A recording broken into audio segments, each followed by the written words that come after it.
நம்ம கருணாநிதி, நம்ம உதயநிதி, நம்ம ஸ்டாலின் மாதிரி, நம்ம நயன்தாரா, நம்ம நிவேதா, நம்ம பாஜிவா பாபு.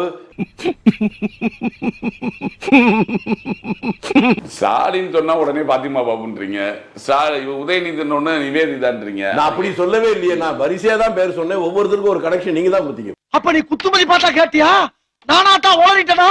இல்ல வயசுக்கு கரெக்ட் தானே, நான் சொல்லவே வயசுக்கு ஏத்த மாதிரி நான் சொல்றேன். அப்ப நீங்க வயசு சைஸ் எல்லாம் உங்களுக்கு புரியுதுங்க, எனக்கு புரியாதுங்க. அது தெரியாத மாதிரி கேப்பியே.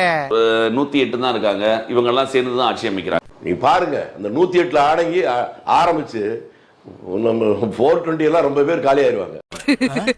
அண்ணே உடனே தானே 108 + 5 அப்படிங்கிறது நல்லது. 108 கண்டு 5 கரெக்டா தான் சொல்றீங்க. நோட் பண்ணுங்கப்பா பின்றாம்பா. உங்க சிந்தனை தப்பா எங்கேயோ போகுது.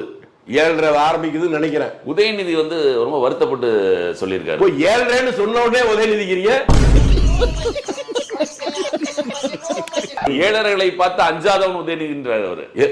எங்க நான் 7:30ன்னு சொன்ன உடனே உதயநிதின்னு சொன்னீங்கன்னா உங்க அடி மனசுல என்ன இருக்குன்னு எனக்கு புரிஞ்சு போச்சு. அது இல்ல செம்பட்ட, நாங்க ஒன்ன பத்தி தான் பேசிட்டு இருந்தோம். என்ன சொன்னா எல்லாம் கேட்டேன். அவளாச்சு சாப்பிட்டா சொன்னா, நீ ரணகலமா சொல்லி என்ன உசு பெத்தி அளவப்ப. உதயநிதி ரொம்ப வருத்தப்பட்டு சொல்றாரு ஒரு மேடையில. ஏங்க ரொம்ப வருத்தப்படுறாருங்களே? துபாய் ரொம்ப தூரமா இருக்கு, அடிக்கடி போக முடியலங்கிறாரா? அத வேற ஞாபகப்படுத்திட்டீங்க. நெஞ்சமெல்லாம் பொண்ணா இருக்கு தம்பி. துணை முதல்வராக இருக்கும் பொழுது அதுக்காக கொஞ்சம் ரிலீஃப்காக அவர் அங்க போயிட்டு வந்தார். அப்ப இனிமே போக மாட்டாரு, பணி இல்ல. காங்கிரஸ் நம்ம ஓட்ட வாங்கி காங்கிரஸ் ஜெயிச்சிச்சு. ஏங்க அவங்க ஓட்ட வாங்கி தான் நாங்க ஜெயிச்சோம் இல்ல? அவங்க ஓட்ட வாங்கி அவங்க அப்பட ஜெயிக்க வைக்க முடியல.